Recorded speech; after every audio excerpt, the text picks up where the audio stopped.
Good morning दोस्तों, मैं अश्विनी सिंह कुशवाहा स्वागत करता हूं आपके अपने यूट्यूब चैनल ASK स्टडी पर। हम लोग कर रहे हैं क्लास 10 का साइंस का चैप्टर नंबर 1 रासायनिक अभिक्रिया एवं समीकरण।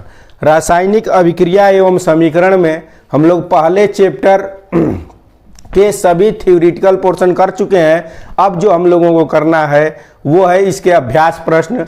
अभ्यास प्रश्न का आप लोगों को पहले वीडियो मिल चुका है, पहले 1 से 8 तक क्वेश्चन करा दिए गए हैं। आज जो क्वेश्चन हम कराने वाले हैं 9 से लेकर लास्ट तक, ठीक है। तो शुरू करते हैं क्वेश्चन नंबर, देखते हैं क्वेश्चन नंबर 9 आपके किताब में NCERT बुक में देखिएगा। क्वेश्चन नंबर 9 क्या है, देखिए NCERT बुक ये वाली है, इसी से हम लोग पढ़ रहे हैं, ठीक है। तो इसका क्वेश्चन नंबर 9 देखते हैं क्या कहता है। देखिए क्वेश्चन नंबर 9 कह रहा है कि ऊष्माक्षेपीय एवं ऊष्माशोषीय अभिक्रिया का क्या अर्थ है, उदाहरण दीजिए, ठीक है। ऊष्माशोषी और ऊष्माक्षेपी अभिक्रिया का उदाहरण देना है और परिभाषा भी लिखनी है। तो सबसे पहले हम लोग ऊष्माक्षेपी अभिक्रिया देखते हैं। प्रश्न संख्या 9 देखिए यहाँ पे, क्वेश्चन नंबर 9।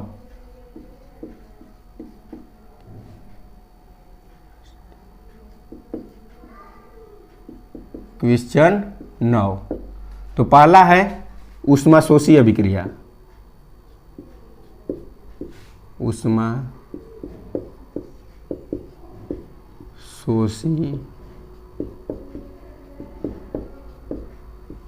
अभिक्रिया, ठीक है। ऊष्माशोषी अभिक्रिया ऊष्माशोषी अभिक्रिया देखिए क्या है, वह अभिक्रिया जिसको कराने के लिए ऊष्मा देनी पड़ती है उसे हम लोग कहते हैं ऊष्माशोषी अभिक्रिया, ठीक है। अभिक्रिया को शुरू कराने के लिए ऊष्मा देनी पड़ती है तो उसे क्या कहते हैं, ऊष्माशोषी अभिक्रिया। जैसे देखिए इसका एग्जाम्पल परिभाषा देख लीजिए, वह अभिक्रिया जिसमें ऊष्मा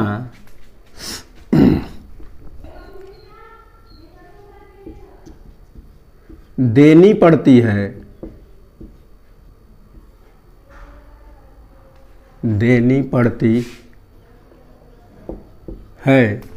ऊष्माशोषी अभिक्रिया कहलाती है। ऊष्माशोषी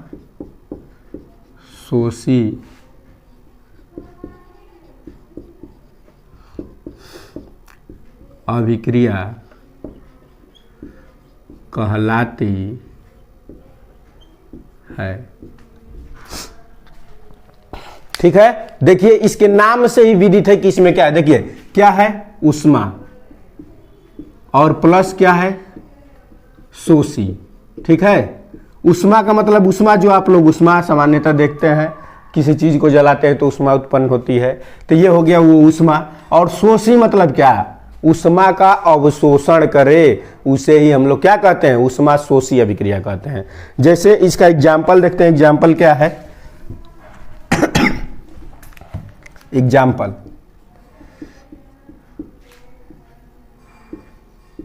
(2AgCl) सॉलिड अवस्था में है। आइए सूर्य के प्रकाश से ऊष्मा लेता है, सूर्य के प्रकाश से ऊष्मा का अवशोषण करता है और ये दो पदार्थों में विघटित हो जाता है, Ag सॉलिड स्टेट में और प्लस Cl2 ये भी गैसीय अवस्था में। इस तरह से ये दो भागों में टूट जाता है। तो ये हो गया ऊष्माशोषी अभिक्रिया और उसका एग्जाम्पल। अब देखते हैं ऊष्माक्षेपी अभिक्रिया, दूसरा है ऊष्माक्षेपी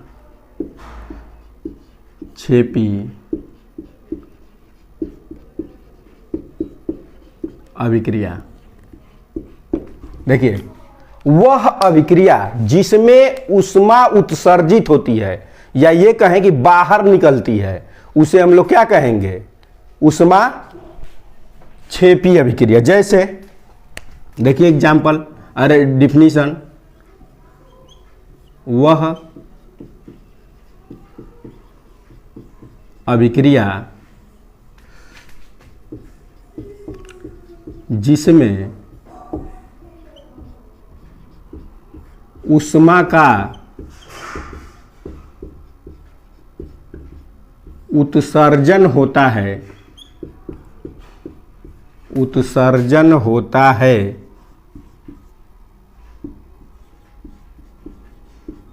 ऊष्मा छेपी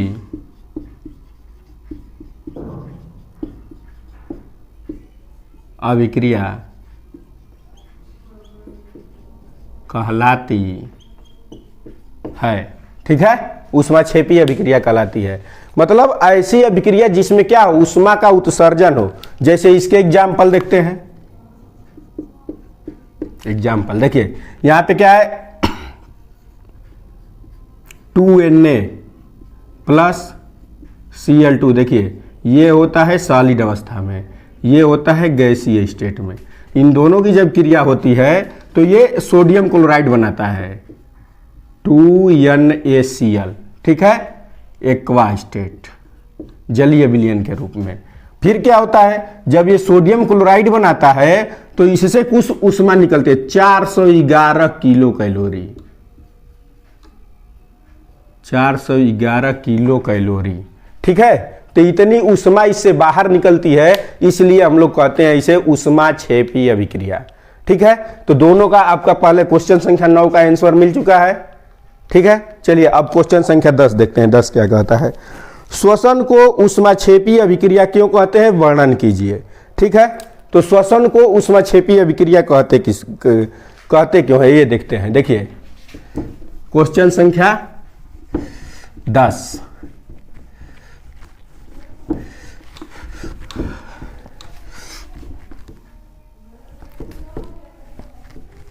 क्वेश्चन संख्या 10।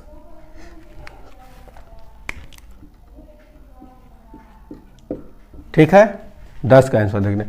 श्वसन को देखो, श्वसन में होता क्या है, सबसे पहले आप लोग गौर कीजिएगा कि हम लोग बाहर से वायु को अंदर लेते हैं, ऑक्सीजन को अंदर लेते हैं, फेफड़े में पहुंचता है, फेफड़े से ये हृदय में, फेफड़े से हृदय में पहुंचता है, हृदय ब्लड, हृदय से हृदय क्या करता है कि इसको ब्लड पर सबको डोनेट कर देता है। अब ब्लड सभी कोशिकाओं तक पूरे शरीर में इसको पहुंचाता है। ठीक है, और जब पूरी कोशिकाओं में पहुंचता है तो कोशिकाओं में पहले से ग्लूकोज मौजूद होता है। क्या मौजूद होता है, ग्लूकोज। और ग्लूकोज से ऑक्सीजन क्रिया करके कार्बन डाइऑक्साइड और जल का निर्माण करता है, और उसे इस क्रिया के बाद 38 एटीपी ऊर्जा बाहर निकलती है। ठीक है, तो 38 एटीपी ऊर्जा जो हम लोग दैनिक जीवन में नित्य कार्य करते रहते हैं, इसी कार्य को उसी ऊर्जा से करते हैं, जो 38 एटीपी ऊर्जा निकलती है। तो उस अभिक्रिया को दिखाते हैं।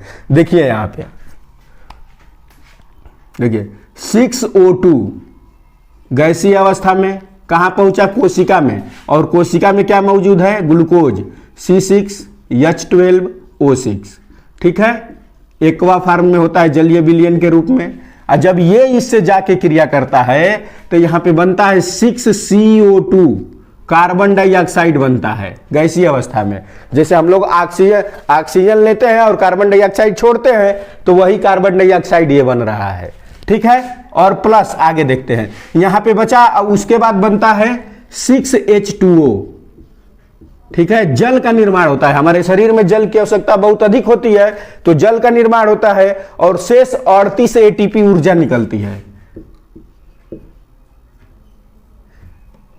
38 एटीपी, एटीपी का फुल फॉर्म एडिनोसिन ट्राइफॉस्फेट, इसको लिख लेंगे। ठीक है, तो एटीपी के रूप में 38 एटीपी ऊर्जा बाहर निकलती है। क्या निकलती है, ऊर्जा। ठीक है, इतनी बातें क्लियर। तो देखिए यहां पे, इससे जब ऊर्जा बाहर निकल रही है, तो ऊर्जा बाहर निकलेगी तो इसे क्या कहेंगे हम लोग, ऊष्मा छेपी अभिक्रिया। अब प्रश्न यही कह रहा है 9 नंबर, श्वसन को ऊष्मा छेपी अभिक्रिया क्यों कहते हैं, वर्णन कीजिए। तो ये यहां पे दिखा दिया गया है। ठीक है, क्वेश्चन 9 से संतुष्ट है। अब चलते हैं क्वेश्चन 10 पे। देखिए क्वेश्चन 10 क्या है।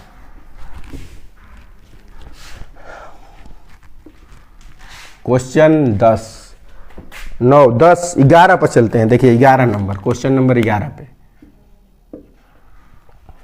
ठीक है। 11 प्रश्न है, वियोजन अभिक्रिया को संयोजन अभिक्रिया के विपरीत क्यों कहा जाता है? इस अभिक्रिया के लिए समीकरण लिखिए। ठीक है, तो वियोजन अभिक्रिया को संयोजन अभिक्रिया के विपरीत क्यों कहा जाता है? तो सबसे पहले वियोजन अभिक्रिया का डिफिनीशन लिखते हैं, फिर संयोजन अभिक्रिया का, उसके बाद आप लोगों को अंदर खुद ही दिखाई देने लगेगा क्यों एक दूसरे के विपरीत है। एक बार बता लेते हैं, फिर उसके बाद देखिए संयोजन अभिक्रिया की बात करें तो जब एकल पदार्थ दो या दो से अधिक पदार्थों में विघटित हो जाता है या टूट जाता है, उसे हम लोग कहते हैं वियोजन अभिक्रिया। ठीक है, और संयोजन अभिक्रिया की बात करें तो जब दो या दो से अधिक पदार्थ मिलके एकल उत्पाद का निर्माण करते हैं। ठीक है, एकल उत्पाद जब बनेगा तो उसे क्या कहेंगे हम लोग? संयोजन अभिक्रिया। मतलब ये कि एक में एक पदार्थ टूट के कई चरणों में विभक्त हो रहा है और एक में कई पदार्थ मिलके एक ही पदार्थ का निर्माण कर रहे हैं, तो विपरीत हुआ कि नहीं हुआ? चलो सबसे पहले डिफिनीशन लिखते हैं, फिर एग्जाम्पल भी देखेंगे। तो सबसे पहले हम लोग देखते हैं संयोजन अभिक्रिया। ठीक है, तो देखिए संयोजन अभिक्रिया क्या है।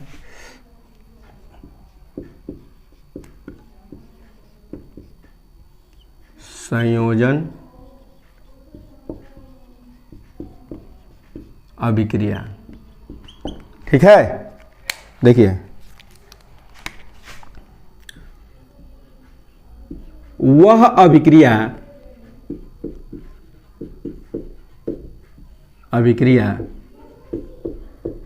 जिसमें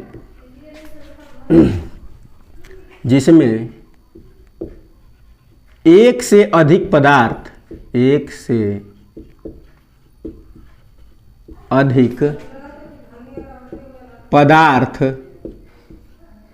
संयोग करना यानी जुड़ना, संयोग करके एकल पदार्थ का निर्माण करते हैं। एकल पदार्थ का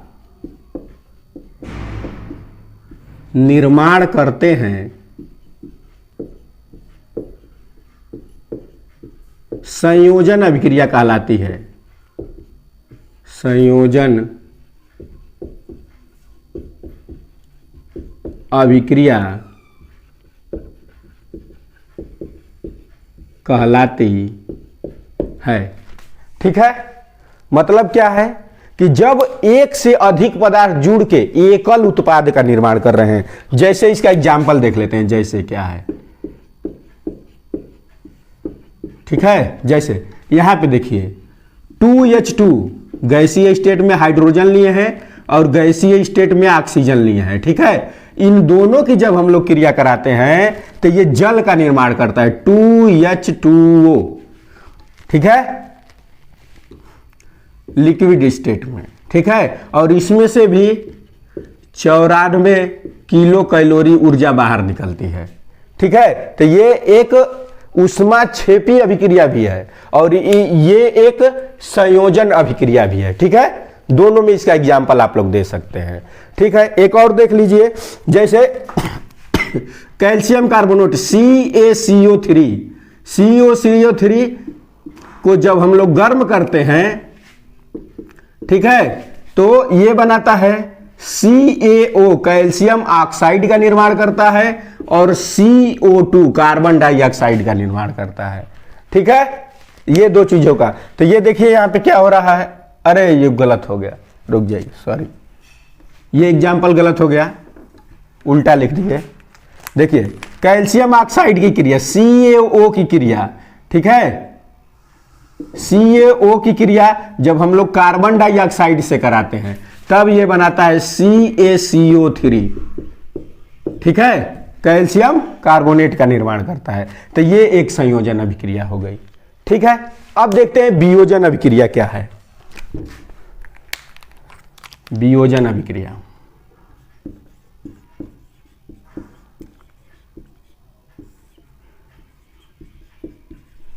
वियोजन अभिक्रिया,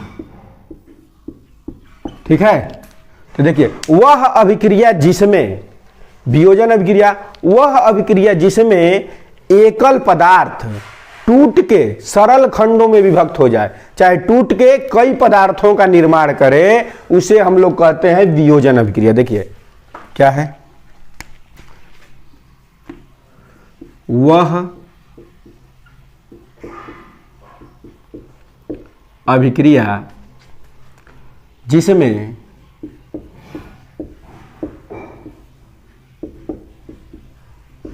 एकल अभिकारक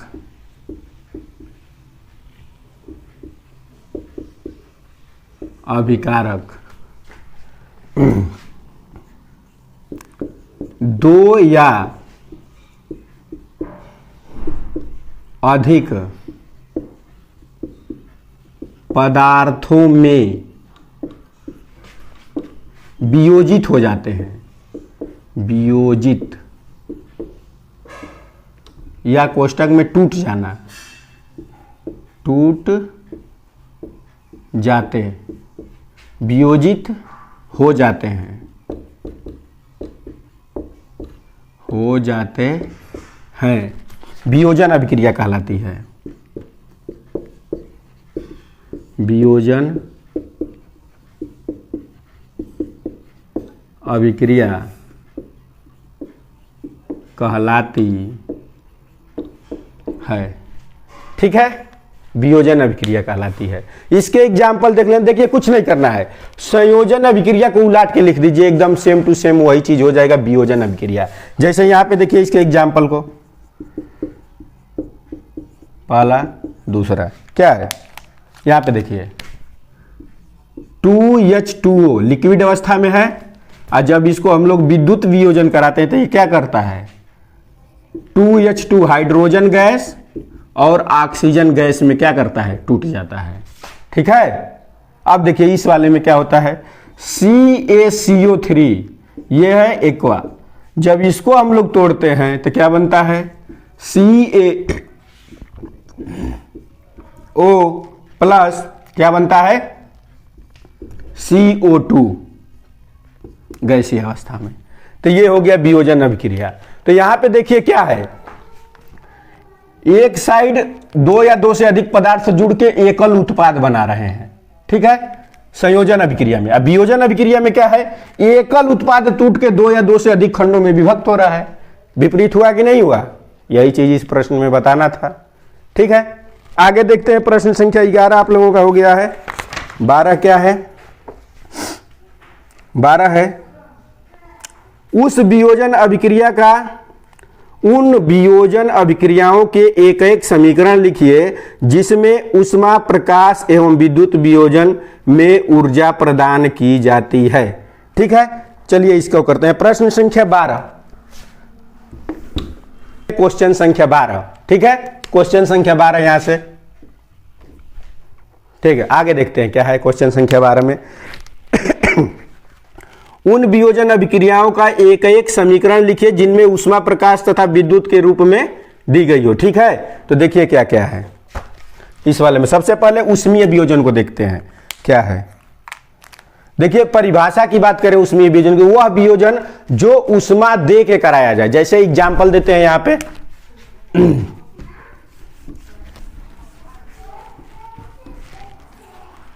वहां पे देखिए पीछे अभी देखे हैं इसको, CaCO3।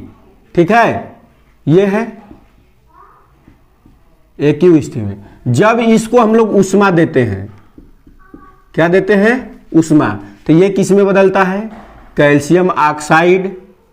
ठीक है, और प्लस किस में बदलेगा, कार्बन डाइऑक्साइड, CO2 गैसीय स्टेट में। तो ये ऊष्मीय वियोजन है क्योंकि ये ऊष्मा दे के कराया जा रहा है। ठीक है, प्रकाश वियोजन को देखते हैं क्या होगा। देखिए सूर्य का प्रकाश, इसका भी एग्जाम्पल आप लोग देखे हैं, 2AgCl, ये है सॉलिड स्टेट में।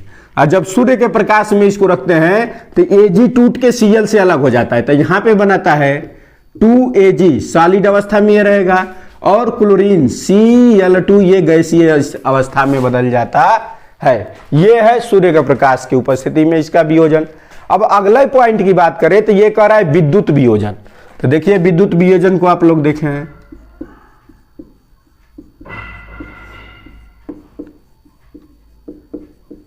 विद्युत वियोजन। तो इसमें देखिए 2H2O जल को लेते हैं, ठीक है, लिक्विड अवस्था में। और जब इसमें विद्युत विसर्जन, विद्युत प्रवाहित किया जाता है तो ये इससे टूटकर अलग हो जाता है। हाइड्रोजन गैस अलग हो जाती है और ऑक्सीजन गैस क्या हो जाती है, अलग हो जाती है।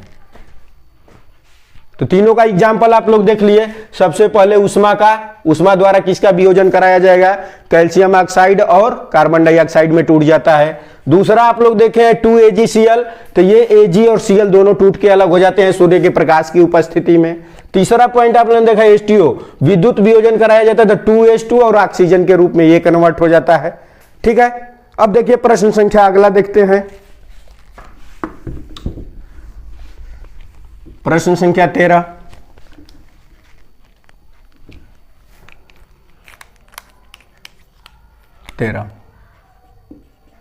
देखिए प्रश्न संख्या 13 है क्या, विस्थापन एवं द्विविस्थापन अभिक्रिया में क्या अंतर है, इन अभिक्रियाओं का समीकरण लिखिए, ठीक है। तो विस्थापन और द्विविस्थापन में, तो सबसे पहले विस्थापन को देखते हैं, विस्थापन अभिक्रिया।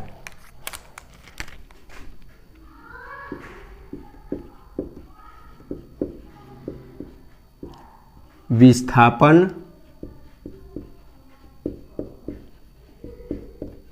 अभिक्रिया, ठीक है, इसी को हम लोग कहते हैं एकल विस्थापन अभिक्रिया, ठीक है। विस्थापन अभिक्रिया देखिए इसमें क्या होता है, अधिक क्रियाशील तत्व कम क्रियाशील तत्व को उसके स्थान से हटाकर उसका स्थान स्वयं ग्रहण कर लेता है, ठीक है।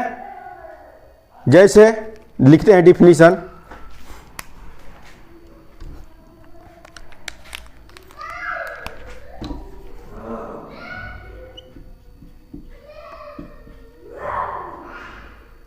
लिख जाइए, सही से लिख रहे। ऐसी अभिक्रिया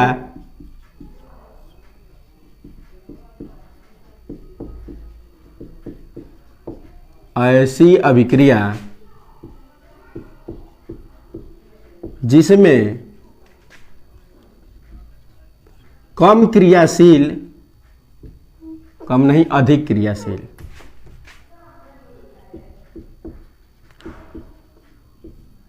अधिक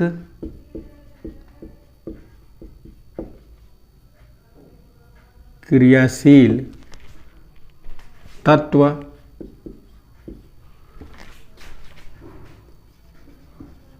कम क्रियाशील तत्व को,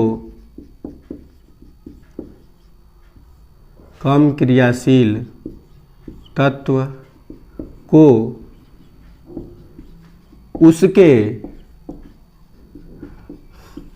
स्थान से विस्थापित कर देता है, विस्थापित यानी हटा देता है,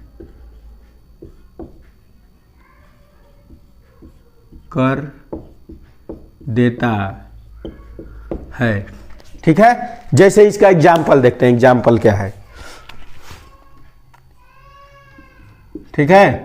देखिए जब जिंक की क्रिया कराई जाती है किससे, कॉपर सल्फेट CuSO4, ठीक है, इसका रंग नीला होता है, कॉपर सल्फेट का रंग कैसा होता है, नीला होता है। और जब ये जिंक से क्रिया करता है तो यहां पे बनाता है ZnSO4 एक्वा अवस्था में और plus copper Cu solid state में।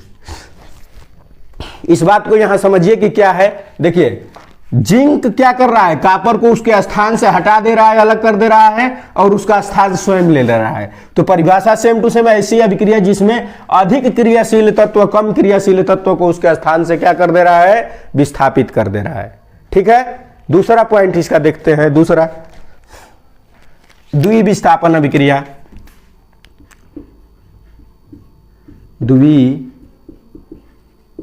द्विविस्थापन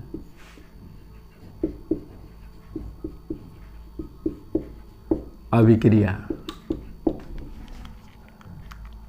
देखिए ऐसी अभिक्रिया, ऐसी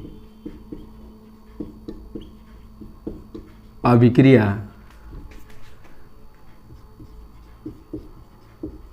जिसमें पदार्थों के आयन परस्पर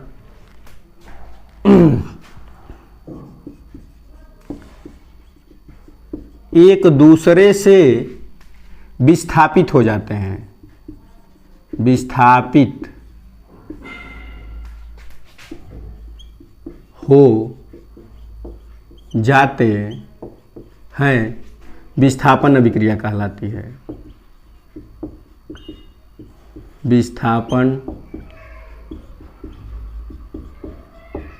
अभिक्रिया कहलाती है। जैसे यहाँ पे देखिए क्या है, विस्थापन अभिक्रिया कहलाती है। एग्जाम्पल इसके देखते हैं। एग्जाम्पल जैसे ये है बेरियम क्लोराइड BaCl2 और इसकी क्रिया कराते हैं हम लोग सोडियम सल्फेट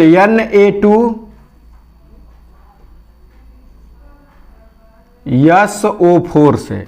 ठीक है, तो जब इससे इसकी क्रिया होती है तो बनता है ये बेरियम। बेरियम क्या करता है, ये जाके SO4 से जुड़ता है, आयन बदल रहा है, SO4 को अपने साथ ले रहा है, तो क्या हो जाएगा BaSO4।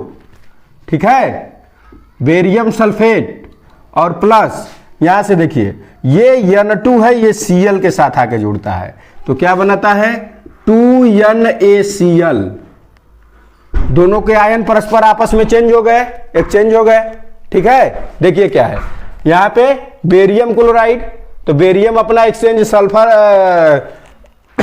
सल्फेट के साथ चेंज किया, और यहाँ पे सोडियम है तो सोडियम क्लोरीन के साथ अपना विलयन आयन चेंज किया। ठीक है, तो इसे हम लोग कहते हैं द्विविस्थापन अभिक्रिया। ठीक है, ये आपका क्वेश्चन नंबर 13 हो गया। अब आगे देखते हैं क्वेश्चन नंबर 14 क्या है।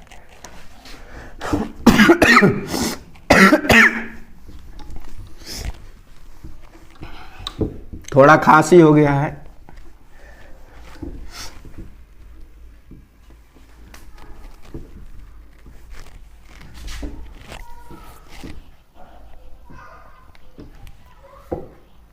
क्वेश्चन 14 क्या कह रहा है, पढ़ते हैं एक बार। सिल्वर नाइट्रेट, यही ना है 14।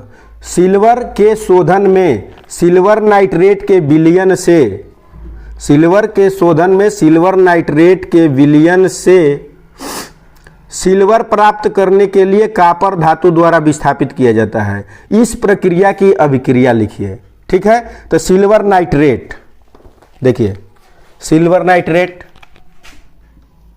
2AgNO3 और इसकी क्रिया किससे कराई जा रही है, ये है एक्वा रूप में और कॉपर से।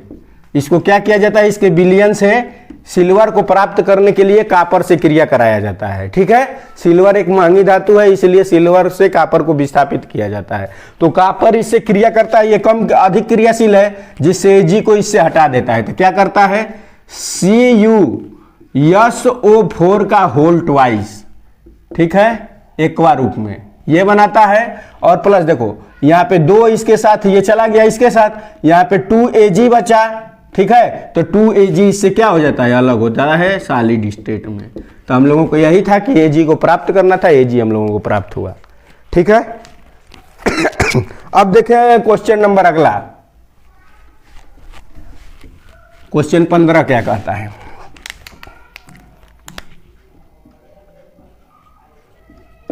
क्वेश्चन 15, ठीक है, तो क्वेश्चन 15 को पढ़ते हैं। देखिए कह रहा है अवक्षेपण अभिक्रिया से आप क्या समझते हैं, उदाहरण देकर समझाइए। ठीक है, अवक्षेपण क्रिया को समझाना है, अवक्षेपण अभिक्रिया को। तो अवक्षेपण अभिक्रिया देखते हैं। अवक्षेपण अभिक्रिया। अवक्षेपण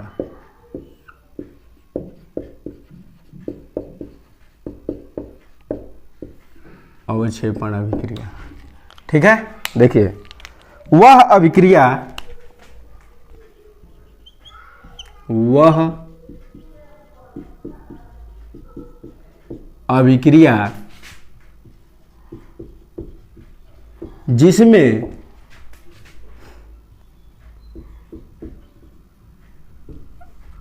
जिसमें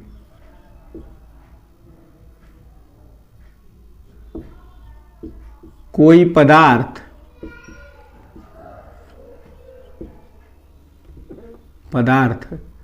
का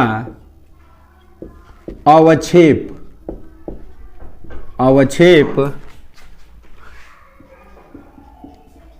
प्राप्त होता है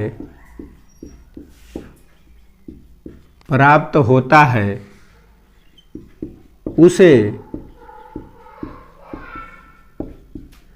अवक्षेपण अभिक्रिया कहते हैं। जैसे इसके एग्जाम्पल को देखते हैं, अवक्षेपण अभिक्रिया का एग्जाम्पल क्या है। एग्जाम्पल जैसे BaCl2 की क्रिया K2SO4 से कराई जाए, पोटेशियम सल्फेट से AQ, ठीक है, और यहां पर भी AQ, तो यहां पे हो जाएगा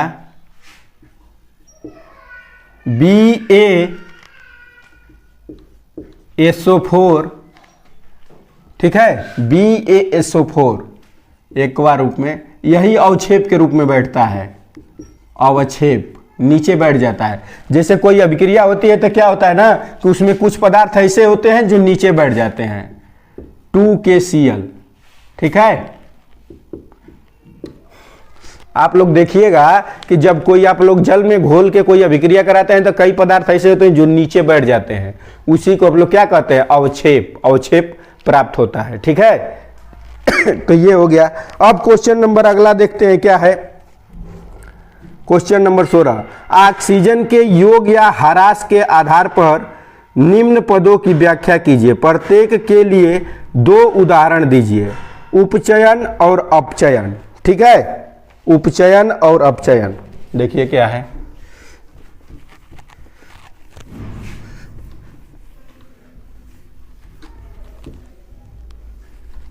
उपचयन पहला है उपचयन और दूसरा है अपचयन, ठीक है। तो उपचयन को हम लोग ऑक्सीकरण भी कहते हैं। क्या कहते हैं, ऑक्सीकरण। तो सीधा सीधा उसका डिफिनीशन ये हो जाएगा कि कोई पदार्थ जिसमें ऑक्सीजन की मात्रा बढ़ रही है उसे हम लोग क्या कहते हैं, ऑक्सीकरण कहते हैं या उपचयन कहते हैं, ठीक है। इसके एग्जाम्पल को देखिए, यहां पे देखिए, कार्बन की क्रिया ऑक्सीजन के उपस्थिति में इसका दहन कराया जाता है, ठीक है। तो ये बनाता है CO2, ठीक है। ये सॉलिड स्टेट में होता है, ये गैसीय स्टेट में, यहाँ पे गैसीय स्टेट बनता है, ठीक है। तो यहाँ पे देखिए, इधर कार्बन के पास एक भी ऑक्सीजन नहीं है, लेकिन इधर उसके पास कितने ऑक्सीजन है, 2 ऑक्सीजन है, ठीक है। तो 2 ऑक्सीजन है तो यानी कार्बन के पास ऑक्सीजन की संख्या बढ़ी है, ठीक है। कार्बन के साथ जब ऑक्सीजन की संख्या बढ़ी है, इसका मतलब कार्बन का क्या हो जा रहा है, ऑक्सीकरण हो रहा है या उपचयन हो रहा है, ठीक है। यहाँ पे देखिए एक और एग्जांपल, CO के साथ क्रिया, 2CO के साथ हम लोग क्रिया कराते हैं O2 की, तो ये बनाता है 2CO2, ठीक है। यहां भी कार्बन के पास पहले 1 ऑक्सीजन था, इधर एक और बढ़ गया, 2 हो गया, यानी फिर यहां पे CO का अपचयन हो रहा है या ऑक्सीकरण हो रहा है, ठीक है। इतनी बातें क्लियर। चलिए आगे चलते हैं। अब देखते हैं इसमें अपचयन को। तो देखिए अपचयन को ये ऐसी अभिक्रिया जिसमें से ऑक्सीजन बाहर निकलती है, ऐसी अभिक्रिया जिसमें से क्या हो, ऑक्सीजन बाहर निकलती है, उसे हम लोग क्या कहते हैं, अपचयन कहते हैं। जैसे यहां पे देख लो, यही अभिक्रिया दिखाते हैं, CO2। अब इसका विपरीत कर दीजिए, कार्बन इससे अलग हो गया और O2 क्या हो गया, अलग हो गया, ठीक है। और उसी तरह से CO2 CO प्लस O2, ठीक है। तो यहां पे ये भी अलग हो गए एक दूसरे से। तो इन दोनों केस में क्या है, पहले वाले में ऑक्सीजन जुड़ रहा है तो उसका उपचयन हो रहा है, और दूसरे वाले से ऑक्सीजन निकल रहा है तो उसका अपचयन हो रहा है। ये सब डिफिनीशन इसके आप लोग पीछे वाले वीडियो में जाके देख सकते हैं, ठीक है। तो आगे चलते हैं, क्वेश्चन संख्या 17। एक भूरे रंग का चमकदार तत्व यक्स को वायु की उपस्थिति में गर्म करने पर वह काले रंग का हो जाता है। इस तत्व यक्स का नाम क्या है, ठीक है। तो देखिए कापर है, कापर, कापर एक ऐसा तत्व है। देखिए क्वेश्चन संख्या कौन सा है, 15, 16 को देखते हैं। 16, ठीक है, 16 को देखते हैं। 16 में क्या है कि यक्स कौन सा तत्व है, तो देखिए कापर है, Cu, ठीक है, सॉलिड स्टेट में। आगे देखिए क्या कह रहा है, भूरे रंग का चमकदार तत्व यक्स है और वायु की उपस्थिति में इसको गर्म किया जा रहा है। किसकी उपस्थिति में, O2 की उपस्थिति में। यहां पे 2 ले लिया जाए, O2 की उपस्थिति में जब इसको हम लोग गर्म करते हैं ना, तो गर्म करते हैं तो ये कापर ऑक्साइड बनाता है, CuO, 2CuO का निर्माण करता है कापर ऑक्साइड, और इसी का रंग क्या होता है, काला होता है, ठीक है। आगे देखते हैं अगला प्रश्न क्या कर रहा है। 18, लोहे की वस्तुओं को हम पेंट क्यों करते हैं। लोहे की वस्तुओं को पेंट करते हैं ताकि वायु की उपस्थिति में या नमी की उपस्थिति में वो उससे क्रिया करके फेरस ऑक्साइड का निर्माण न करे और अधिक दिन तक सुरक्षित रहे, इसलिए लोहे की वस्तुओं को हम लोग क्या करते हैं, पेंट करते हैं। अगला प्रश्न देखिए, तेल एवं वसायुक्त खाद्य पदार्थों को नाइट्रोजन से प्रभावित क्यों किया जाता है। देखिए आप लोग चिप्स में देखे होंगे, चिप्स के पैकेट जो आते हैं, चाहे कुरकुरे के जो पैकेट आते हैं, उसमें नाइट्रोजन गैस भरी रहती है। कारण क्या है, आप लोग कहते हैं कि इसमें गैस भरा रहता है, ज्यादा सामग्री वापस नहीं, तो उसके लिए कारण है क्योंकि वो तेल में छने रहते हैं, वसायुक्त पदार्थ होते हैं। अगर वायु की उपस्थिति में उसमें उसको रख दिया जाए तो वो वायु से क्रिया करके उनका दुर्गंध, स्वाद और बहुत चीज में, रंग में परिवर्तन हो जाता है, तो क्या हो जाएगा, वस्तुएं खराब हो जाती हैं। नाइट्रोजन गैस इसलिए भरी जाती है क्योंकि खाद्य पदार्थ नाइट्रोजन गैस से क्रियाशीलता नहीं रखते हैं, मतलब वो उससे क्रिया नहीं करते हैं, और क्रिया नहीं करते हैं तो ज्यादा दिन तक सुरक्षित रहते हैं, ठीक है, इसलिए। अगला प्रश्न देखिए, निम्नलिखित पदों का वर्णन कीजिए तथा प्रत्येक का एक एक उदाहरण दीजिए। संक्षारण, संक्षारण का मतलब होता है नष्ट होना, ठीक है। जैसे कोई पदार्थ वायु और नमी या रासायनिक पदार्थों की उपस्थिति में उससे क्रिया करके जो उसमें क्षरण की क्रिया होने लगती है, उसी को हम लोग संक्षारण कहते हैं। संक्षारण मतलब क्या, जैसे लोहे में जंग का लगना, चांदी के ऊपर आप लोगों ने देखा होगा ज्यादा दिन यूज करने के बाद उस पर काली परत चढ़ने लगती है, तो ये सब संक्षारण के उदाहरण है। दूसरा दिया है विकृत गंधिता, तो वही पीछे वाले एग्जाम्पल आप लोग देख लीजिएगा। विकृत गंधिता क्या है कि खाद्य और वसा युक्त पदार्थ जो होते हैं, खाद्य पदार्थ जो होते हैं वो सामान्यतः ऑक्सीकृत होकर दुर्गंध देने लगते हैं, रंग बदल जाता है, स्वाद बदल जाता है, इसको हम लोग विकृत गंधिता। तो ये सब पॉइंट पीछे वाले वीडियो में आपको पढ़ाए गए हैं, पीछे वाले वीडियो जरूर देखें, तब अगला वीडियो देखें। तो आज ये चैप्टर पूर्ण रूप से समाप्त होता है। पहले हम लोग इस चैप्टर के सारे थ्योरेटिकल पोर्शन किए थे, उसके बाद इसके सारे प्रश्न भी अब कर लिए हैं। अगला जो वीडियो आएगा वो अगला चैप्टर का आएगा, चैप्टर की शुरुआत करेंगे। तो इस चैप्टर को आप लोग ध्यान से पढ़िएगा, नोट्स बनाते चलिएगा। नोट्स अगर नहीं बनाना है तो पीडीएफ के लिए हमसे संपर्क कर सकते हैं। हमारा नंबर है 7839-309-702। इस पर व्हाट्सएप कर सकते हैं, ठीक है। व्हाट्सएप पे मैसेज करिएगा तो पीडीएफ आपको प्रोवाइड कराया जाएगा, ठीक है। तो वीडियो अच्छा लगे तो जरूर इसे लाइक करें। मिलते हैं नेक्स्ट वीडियो में। धन्यवाद, थैंक यू।